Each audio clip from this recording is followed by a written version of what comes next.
Alright, so we're going to be talking about this kind of shell guard. I also call it a turtle guard, like where we're shelling up. Now I will say when he's punching at me, if he's punching and I'm doing this, he's probably enjoying that a lot. So you can fight off of this guard and move in and hit, but I use this as a last resort, and especially if it's no gloves or MMA gloves, he can seep the punches through these holes and stuff. So this is kind of what I use as a last resort. If he's punching, I like to be moving or using my head movement or something. But as a last resort, we can shell up like this. So if we do, maybe move this way. If he throws a high punch like a jab, I can go here. Do that again, go ahead.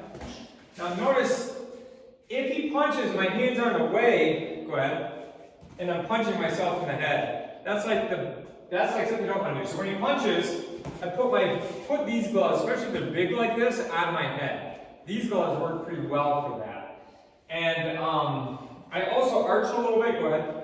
Arch a little bit in so that when he hits me, I'm not going to get rocked back like that. So there's got to be a little bit of support. And another thing I do, a little secret, is I curve my hands a little bit so there's a little bit of space, because sometimes he'll hit my wrists and fold them into my nose. So I curl this out a little bit, and I keep a little hole to look through, but not much, because if he had MMA gloves, he'd slip right through there with a vertical punch. So when he jabs, I can go like that. Put it right in my head, curl that, and get in position. If he throws a cross, do the same thing. If he throws an uppercut, I can do the same thing. So all of that works, anything straight.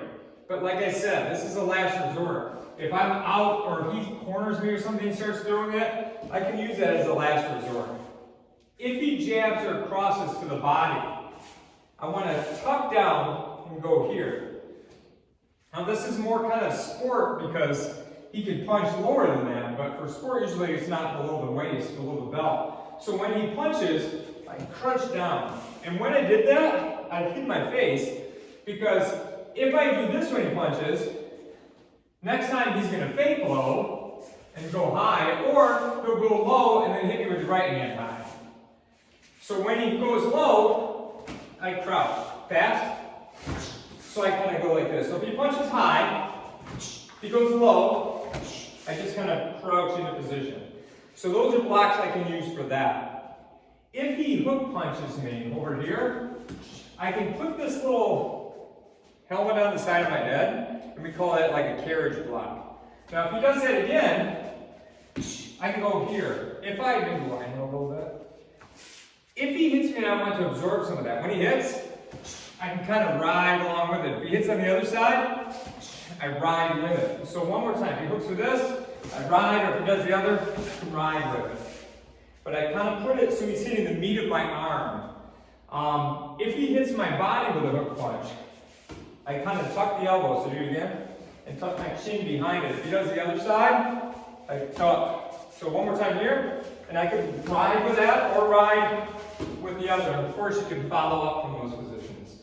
So we have all that too. If he kicks me with his right leg, I can use what they call like a Dutch block. So I use this hand on my body or on my head, and this hand as a support. So when he kicks, I kind of go to this position again, and I can ride off and throw my punches. So again, one more time. So I'm kind of using this on my body and using this. If you use the other leg, boom. So I'm kind of protecting this and going here.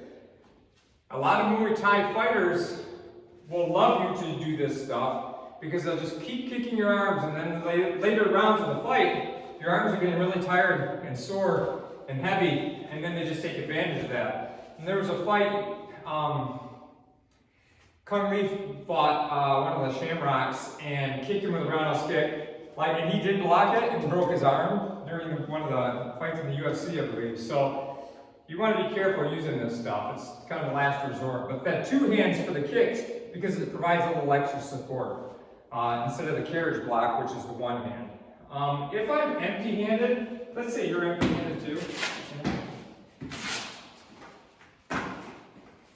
He jabs at me, I don't really want to be there, but let's say I am. So he uses his fist. I can put this and I put it deep on my head like that. If he uses the cross, I can do this, but it's a last resort. If he punches my head, see how I put as much of that on my head as I can, or the other side, as much as I can. And you can use the same thing for all those. But I would, when he does that punch, yeah, I want to get to a position where I get out of that. So don't use these unless it's a last resort, and especially when you're empty-handed, because if he holds his hands up like this, see how sometimes I can slide right through there. So anyway, that's some basics on shell guard.